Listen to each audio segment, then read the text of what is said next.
C. Joseph Vijay எனும் நான்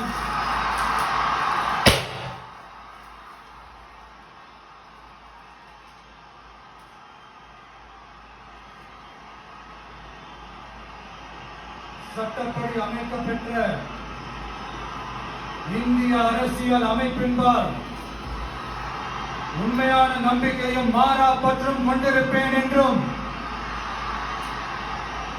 இந்திய நாட்டின் ஒப்பில்லாத முழு முதல் ஆட்சியையும் உரிமையையும் நிலைநிறுத்துவேன் என்றும் தமிழ்நாட்டு அரசின் முதலமைச்சராக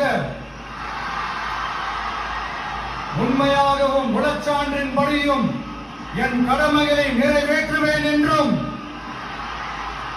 அரசியல் அமைப்பிற்கும் சட்டத்திற்கும் இணங்க அச்சமும் ஒருதலை சார்பும் இன்றி விருப்பு வெறுப்பை விலக்கி பலதரப்பட்ட மக்கள் அனைவருக்கும் நேர்மையானதை செய்வேன் என்றும் ஆண்டவன் மீது ஆணையிட்டு உறுதிமொழிகிறேன்.